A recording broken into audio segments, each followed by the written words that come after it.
नमस्कार दोस्तों आज शूटिंग बॉल वॉलीबॉल में जो हमारा टॉपिक है वो ये है कि अटैक करते टाइम बॉल में पावर कैसे बढ़ाएं। बहुत से भाई अटैक करते हैं और पूरी जान से बॉल मारते हैं, लेकिन पावर फिर भी गेंद में कम होती है, जिससे रेफरी सीटी बजा देता है और वो फाउल हो जाती है। एक्चुअली में अगर देखा जाए तो शूटिंग बॉल में कोई खास नियम तो है नहीं, जो अपने हिसाब से जिसको जैसा उचित लगता है वो पकड़ लेता है फाउल, और जिसको सही लगता है वो चला देता है। होना क्या चाहिए दोस्तों, और होता जो है, जो मतलब सही जो नियम है वो ये है कि आप जब अटैक करते हैं तो आपकी अटैक करते टाइम आपके ग्रिप में बॉल कहाँ लगती है, और उसके साथ साथ फिर बॉल में लंबाई कितनी है। आप थर्ड में से गेंद मार रहे हैं पीछे से, और वो पीछे तक गेंद जा रही है और साफ हाथों पे लगी है, पावर बेशक कम हो लेकिन वो जेन्युइन गेंद होती है और वो चलनी चाहिए। क्योंकि आप देख लो, एक बॉलर होता है 150 किलोमीटर की स्पीड से फेंकता है, और एक बॉलर होता है जो 125-30 की स्पीड से फेंकता है, तो वो फाउल थोड़ी ना है। लेकिन हाँ, अगर वो उसका कंधा जो है साइड से आ रहा है, हाथ सही नहीं आ रहा है, तो वो फाउल है। तो ऐसे ही जो है शूटिंग बॉल में है, अगर आप गेंद मार रहे हो, आप गेंद आपकी ग्रिप पे अच्छी लग के आ रही है, आपकी बॉडी का मूवमेंट ठीक है, आपने जो है नीचे से रफ्टा के गेंद नहीं मारी है, ऊपर से ज्यादा नहीं पकड़ी है, आप पीछे नहीं हटे हो, आपका जो बॉडी का स्ट्रक्चर है वो गेंद के अकॉर्डिंग बिल्कुल सटीक है, तो वो फाउल कैसे है? वो फाउल नहीं है, बेशक उसमें पावर कम हो, और वो शूटिंग बॉल के नियम के अनुसार वो फाउल होती भी नहीं है। घुमा फिरा के बात ये है कि वो वैसे तो फाउल है नहीं, अगर आपका हाथ, दोनों हाथों पे आपकी गेंद अच्छी लग के जा रही है, लंबाई ठीक है और आपके पोस्चर ठीक है। लेकिन फिर भी बहुत से भाइयों को ये दिक्कत रहती है कि मतलब मुझे पावर देनी ही है। तो पावर देनी है, उसके लिए क्या करना पड़ेगा दोस्तों?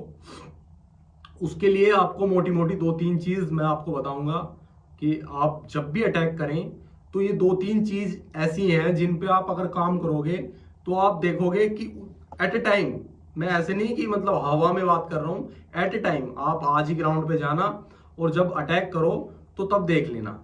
अगर आपको अंतर नजर आए कि हाँ भाई इससे पावर बढ़ती है तो मान लेना, वरना मत मानना। लेकिन दोस्तों, उससे पहले एक रिक्वेस्ट है कि आप वीडियो को शेयर किया करो, ताकि जो है मोटिवेशन मिले, क्योंकि लोग देखेंगे तो फायदा होगा, तभी जो है वीडियो बनाने में मजा आएगा। तो वीडियो को शेयर किया करो, ग्रुप में शेयर करो, अपने दोस्तों को शेयर करो, होम ग्राउंड में जो आपके खिलाड़ी हैं उनको शेयर करो। तो ये आपसे प्रार्थना है। तो दोस्तों, करना क्या है, सबसे पहले तो बात आती है ग्रिप की। देखो, एक ग्रिप होती है ढीली, एक ग्रिप होती है टाइट। अब तुम खुद सोचो, जो ग्रिप ढीली होगी उसमें आप कितनी जान मान लो, वो ग्रिप जब ढीली रहेगी तो उससे गेंद से पावर जाएगी नहीं। आप डिफेंस देखोगे, जो जितनी ग्रिप को तेज रख के और जितनी तेजी से मारता है, टाइट ग्रिप रहेगी और जितनी तेजी से मारेगा तो हाइट बनेगी।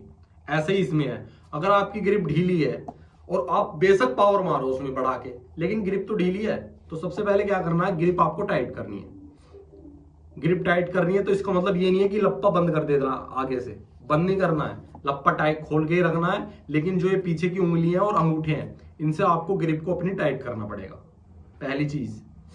दूसरी चीज ये है दोस्तों कि जब भी आप गेंद मारते हो तो गेंद मारते वक्त जैसे आप गेंद पे जाते हो तो ये जो छाती से गेंद पे नहीं जाना। आप देखोगे कि बहुत से भाई जो है उनका पूरा जो बॉडी मूवमेंट है, जैसे जैसे गेंद आगे को जाएगी ऐसे ऐसे ऐसे निकलता हुआ जाएगा आगे आगे। तो जो बंदा छाती से, जो खिलाड़ी छाती से गेंद मारता है, हाथों की जगह छाती को धकेलता, मतलब हाथ तो आते ही हैं लेकिन जो जान लगाता है वो छाती से लगाता है ऐसे, तो उसमें पावर नहीं जाएगी, मतलब जाएगी लेकिन उस लेवल की नहीं जाएगी। तो दोस्तों, करना क्या है कि जब भी आप गेंद मारो तो अपनी बॉडी को जो है स्थिर रखो, और ये जो हाथ है इनसे ताकत लगाओ, इनसे ताकत लगाओ हाथों से। दूसरी चीज, तीसरी चीज क्या है? तीसरी चीज ये है, जब आप गेंद को मारते हो तो आप देखो, जैसे बल्लेबाज होता है और उसकी जो बैकलिफ्ट होती है, समझ रहे हो आप? बैकलिफ्ट का मतलब है जब वो कोई भी बल्लेबाज शॉट मारता है बॉल, मतलब बल्ले से बॉल की तरफ, जो सीधे जिसकी ग्रिप मतलब ये मान के चलो जिसकी बैक लिफ्ट नीचे होगी, जैसे आपने युवराज सिंह को देखा होगा, उसका बल्ला ऐसे आता था और पीछे तक जाता था, ऊपर से और पीछे तक। तो मतलब कहने का ये है कि ये जो हमारी अटैक करने की ग्रिप है, इसकी रेंज अगर हम पीछे से यहां से लाएंगे तो निश्चित सी बात है कि अगर हम यहां से बॉल ला रहे हैं और बॉल हम यहां मार रहे हैं तो हमें 1 फुट का अंतर मिला, या हमें 8 इंच 9 इंच 10 इंच का अंतर मिला। तो जब वो 10 इंच पे ऐसे बॉल लगेगी, समझो मेरी बात को, जब यहाँ 1 फुट पे अंतर है और बॉल ऐसे लगेगी 10 फुट पे आके, तो निश्चित सी बात है कि ये जो हाथों की और बॉल की ऐसे टकराएगी तो पावर बढ़ेगी। तो करना क्या है कि थोड़ा खींच के हाथ को मारना है, ऐसे नहीं कि यहाँ है और यहीं गेंद मारनी है और यहां से ऐसे इतनी ग्रिप चलाओगे। तो ग्रिप पूरा मतलब पीछे से खींच के गेंद को मारना है। अगर आप इतनी ग्रिप चलाओगे तो सीधी सी बात है कि उसमें जो उसकी बैक लिफ्ट है वो बनेगी ही नहीं, पीछे से जो ताकत बन के आएगी वो बनेगी नहीं। तो 3 चीज करनी है, ग्रिप टाइट रखनी है, पीछे से अंगूठे और ये उंगलियां ये टाइट करनी है। दूसरा, छाती से गेंद नहीं मारनी, हाथों से गेंद मारनी है, मतलब बॉडी को धकेलना नहीं है गेंद की तरफ। और तीसरा, गेंद के लिए जो है बीच में जो है डिस्टेंस बनानी पड़ेगी, ग्रिप को पीछे से खींच के लाना पड़ेगा और ताकत से मारनी पड़ेगी उसमें। तो इन 3 चीजों पे आप काम करो, निश्चित ही जो है पावर बढ़ेगी। आज ही चाहे ग्राउंड पे जाके देख लेना, और जिसको लगे कि हाँ ग्रिप इस तरह से जो है पावर बढ़ी है, वो कमेंट जरूर करने आए और मुझे बताएं। ठीक है, धन्यवाद दोस्तों।